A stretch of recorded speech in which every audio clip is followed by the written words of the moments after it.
Hey guys, I'm Dov, and today I'm back with more Total War Warhammer 2 online action. Today I'm back with Bretonnia. We're going to be facing up against the High Elves. Figured we should take a break from the Tomb Kings action, since we've been covering a lot of them lately, as have a lot of other YouTubers. So let's go ahead and jump straight to the army composition. Apologize about my voice, guys. I'm losing my voice a little bit here, so hopefully it sounds alright.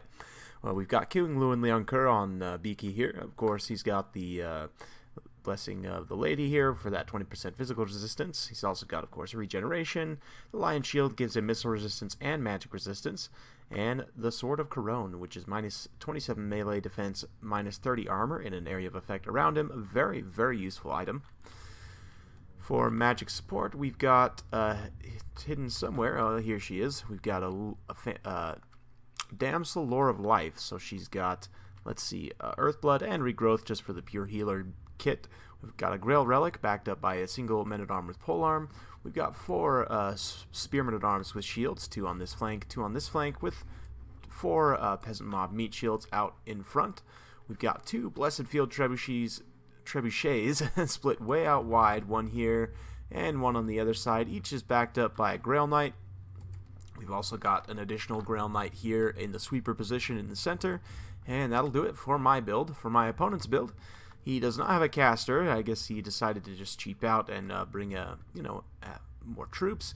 He's got a prince up on a Star Dragon, so very powerful air force. In terms of his infantry, he's got what you would expect against Bretonnia, which is a lot of anti-large.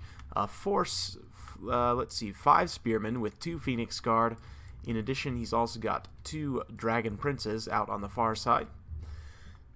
And that's pretty much it. So you can see right off the bat, my trebuchets are blessing these Phoenix Guard here, just showing them the ways of the lady, firing those big globs of blessed water, and definitely doing some nice damage.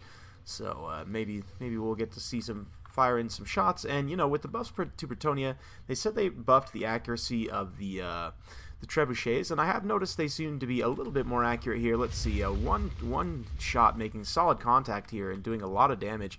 So far, this seems to be paying for itself. And one thing this is also going to do, having these trebuchets split way out wide here, is that's going to force my opponent to, if he wants to take them out, he's going to have to commit forces away from this mainline engagement here. Same thing on this far side. He's going to have to split way out wide, which then leaves me to kind of hold better here in the center. So he is going to do exactly that with the Star Dragon out on this side and with the 2 Dragon Princes out on this side. We are going to be able to catch the Dragon Princes here with the Grail Knights, and we will be able to catch one of them, although the other unit will probably be able to get on that trebuchet there. But a very beautiful cinematic charge here as the Grail Knights come charging in. Grail Knights will do very well against Dragon Princes. It looks to be a fairly even trade so far. We're bringing down the other unit of Dragon Princes, though, because there's one more unit of... the Grail Knights. We're bringing them down to deal with the Dragon Princes. With the Dragon landed here, again, we're just going to bring out the Grail Knights, surround, and start to do a lot of damage to these Dragon Princes. This trebuchet, unfortunately, is going to route straight off the side of the map because it's very close there. But we will be able to get the Grail Knights on there and do some decent damage to the Prince on the Dragon there. Just kind of falling back my main force on the hill, trying to clean up these periphery engagements as quickly as possible so I can use the Grail Knights to support the mainline infantry engagement.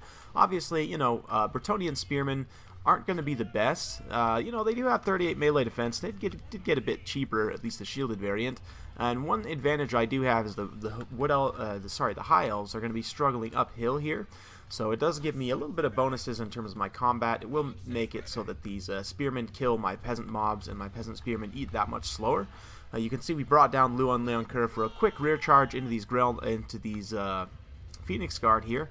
Just trying to do as much shock damage as possible and quickly pull away. The only way I'm going to be able to effectively deal with these Phoenix Guard is through shock damage. So the idea is cycle charging with either with Luin or with the Grail Knights. Speaking of which, these Grail Knights on this far side have been routed off, but they have done about half HP damage to that Prince on the Star Dragon there. So I'm not sure if that's an even trade or not. On the far side, though, we have killed one of the units of Dragon Princess to a man. The other one is being mopped up by the other unit of Grail Knights here, and this Trebuchet crew has rallied. We're going to get them back on their siege pieces here. You can see the peasants are just doing a holding action on this hill, trying to hold for as long as possible.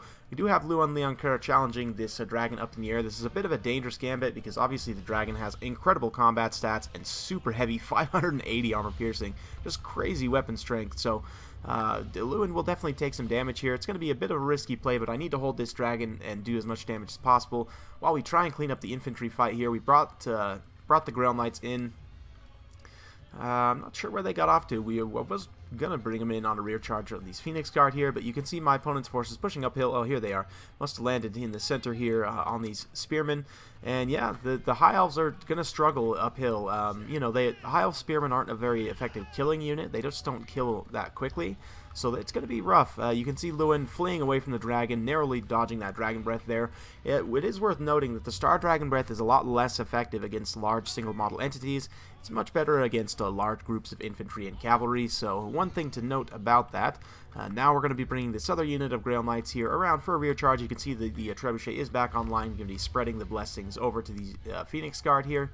In the center pocket, Luan dived down because I want to stay on top of the ground where I can have the support of either my Grail Knights or, you know, men-at-arms with polearms or spears in fighting this Star Dragon. So I didn't have a very favorable engagement there, so we just decided to pull out, and we're going to get down onto these Dragon Princes here, or sorry, these Phoenix Guard.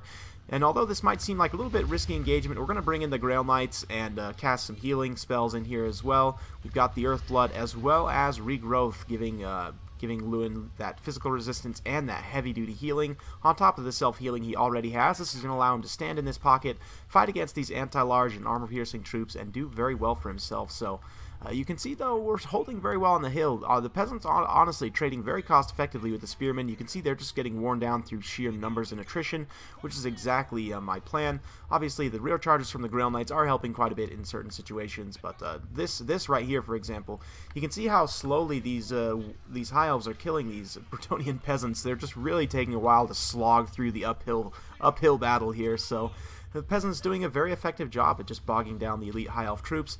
You can see this unit of Grail Knights is going to start to take quite a bit of damage. Unfortunately, they're not pulling away effectively, but dodging another Dragon Breath, they're going to be bringing Luan down into this combat once again. Again, just trying to do as much shock damage as possible, and a few friendly fire hits there from that Blessed Field Trebuchet, but those Phoenix Guard are pretty much done for at this point. That being said, Luan's pretty much at his healing cap and is taking quite a bit of damage from that Star Dragon, so it's going to be very dicey trying to keep him alive at this point. Going to be screening out with this other unit of spearmen that was caught out on the flanks. The Star Dragon is going to get back up in the air, though. It misses on that attack animation, narrowly able to dodge that. We're going to bring Luan back around and try and get in this pocket here where I can get the support of this other unit of Grail Knights, but still, you know, still combat effective. So you can see the other unit of Grail Knights is rallied with only 7 unit models, but they're honestly not going to make that much of a difference in the battle. You can see, though, we brought Luan Leoncoeur down, and I do have some halberds, the men-at-arms with polearms, as well as men-at-arms with spearmen. And the way that the prince now is charged down is, you see he's on the other side.